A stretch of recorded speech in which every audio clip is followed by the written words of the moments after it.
विधानसभा चुनाव 2023 को लेकर जहां राजनीतिक पार्टी अपने अपने प्रत्याशियों के समर्थन में मतदाताओं को रिझाने की कोशिश में लगी हुई है, वहीं हाथी पर सवार होकर चुनाव मैदान में उतरे पूर्व मंत्री रुस्तम सिंह के बेटे राकेश सिंह का शहर के सभी वर्गों और जनता जनार्दन द्वारा जगह जगह स्वागत किया गया और जीत का आश्वासन प्रदान कर रहे हैं।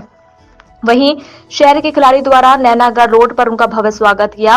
उनको मिल रहे अपार जन समर्थन में शहर के व्यापारी वर्ग, प्रबुद्धजन, गणमान्य नागरिकों सहित सभी वर्गों का उन्हें भरपूर समर्थन देखने को मिल रहा है। इस अवसर पर राकेश रुस्तम सिंह ने कहा कि मेरे पिताजी ने शहर में जो विकास कराया है वह सभी जानते हैं। उन्हें पता है अगर कोई विकास कर सकता है तो केवल राकेश रुस्तम सिंह ही कर सकते हैं। लोगों की नीयत और सोच अच्छी होना चाहिए। आचार संहिता लगी हुई है, मैं कोई घोषणा नहीं करना चाहता हूँ। आज के इस आत्मीय स्वागत के लिए आप सभी का हृदय से बहुत बहुत धन्यवाद। आशीष भाई और आपके सब मित्रों के द्वारा आज यहाँ पे कार्यक्रम रखा गया है, मैं उसके लिए आप सबको बहुत बहुत धन्यवाद देता हूँ। और आप सबको पता है विधानसभा चुनाव का समय चल रहा है, 17 नवंबर को वोटिंग होनी। इस बार का चुनाव बहुत अलग तरह का चुनाव है।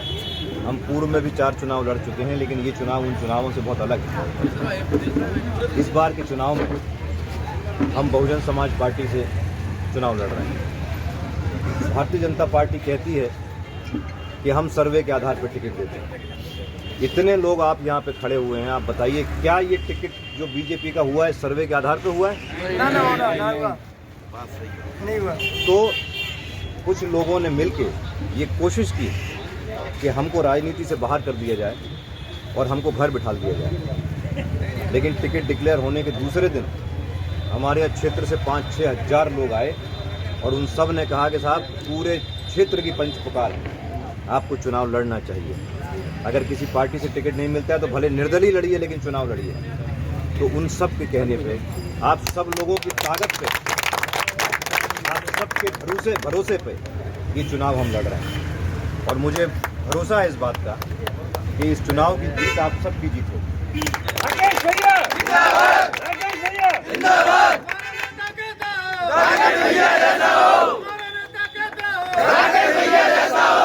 जहाँ तक बात क्षेत्र में विकास की है, आप सब लोग भली भांति परिचित हैं। शहर का नाला नंबर 1 हो, शहर का नाला नंबर 2 हो, शहर का जिला चिकित्सालय हो जो मध्य प्रदेश का सबसे बड़ा जिला चिकित्सालय है। इतना बड़ा जिला चिकित्सालय इंदौर, ग्वालियर, भोपाल, जबलपुर जैसे बड़े बड़े शहरों में भी नहीं। फ्लाईओवर हो, वीआईपी रोड हो, या अन्य शहर में जो विकास के कई सारे काम किए गए हैं। या ग्रामीण क्षेत्र की अगर बात करें तो पूरे क्षेत्र में सड़कों का जाल बिछा हुआ है। बामोर को तहसील बनाया। बामोर में 12th के बाद बेटे और बेटियों के पढ़ने के लिए कॉलेज नहीं था। वो 12वीं के बाद पढ़ाई छूट जाती थी क्योंकि संभव नहीं था कि ग्वालियर मुरैना रोज कोई बच्चों को पढ़ने भेज सके। वहाँ गवर्नमेंट कॉलेज खुलवाया। रिठौरा में गवर्नमेंट कॉलेज किया। बामोर में पीने के पानी की बहुत समस्या थी। एक बाल्टी पानी के लिए महिलाओं में, बहन बेटियों में आपस में झगड़े हुआ करते थे। वहाँ 18 करोड़ रुपए की लागत से 20 पिलुआ बंधा से पाइपलाइन डाली। बामोर में फिल्टर प्लांट बनाया, 2 पानी की टंकी बनाई। पूरे बामोर में पाइपलाइन बिछी, घर घर नल लगे और आज की तारीख में हर बहन बेटी को घर में नल खोल के पानी मिल रहा है, घर से बाहर नहीं जाना पड़ता। बामोर में अस्पताल सिर्फ 5 बिस्तर का था। उस अस्पताल को अब के 50 बिस्तर का बहुत ही सुंदर और शानदार अस्पताल वहाँ बनाया गया है। रिठौरा में अस्पताल बनाया, परीक्षा में अस्पताल बनाया, नूराबाद के अस्पताल को अपग्रेड किया, धनेले में अस्पताल बनाया।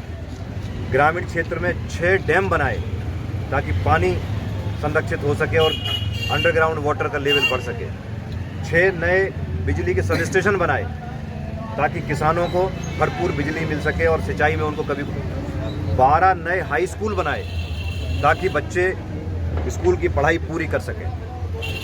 ये सब मैंने आपको बड़ी बड़ी बातें बताई। अगर मैं विस्तार में बताऊंगा तो बहुत लंबा हो जाएगा। आप लोगों ने, हम लोग 2003 में आए, आज 2023 है, 20 साल हो गए हमको यहाँ आए हुए। केवल 2 चुनाव हम जीते और 2 चुनाव हम हारे। तो जो 2 चुनाव का हमें 10 साल का कार्यकाल मिला, उस 10 साल के कार्यकाल की ये उपलब्धियाँ हैं। बाकी के 10 सालों में क्या हुआ ये आप लोग जानते हैं।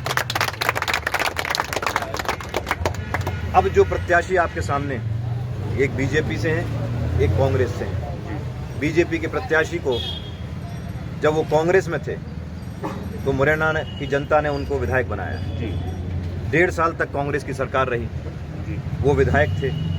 1.5 साल में उन्होंने एक भी काम अगर किया हो, मेरी जानकारी में तो नहीं है, अगर किया हो तो आप लोग पूछिएगा, मुझे भी बताइएगा। उसके बाद वो क्या क्या हुआ, कुछ पब्लिक को ज़्यादा पता होगा, मैं नहीं कहना चाहता। कुछ हुआ और वो अपना सेटलमेंट करके बीजेपी में आ गए। जब बीजेपी में आए तो बीजेपी की सरकार में कैबिनेट मंत्री हैं पिछले 3.5 सालों से। इन 3.5 सालों में उन्होंने क्या किया, मेरी जानकारी में तो कुछ भी नहीं किया। अगर किया हो तो आप लोग पूछिएगा, मुझे भी बताइएगा। कांग्रेस के प्रत्याशी वो 12 महीनों में 11.5 महीने भोपाल या दिल्ली रहते हैं, वो मुरैना रहते नहीं। किसी के साथ उनका कोई संवाद नहीं है।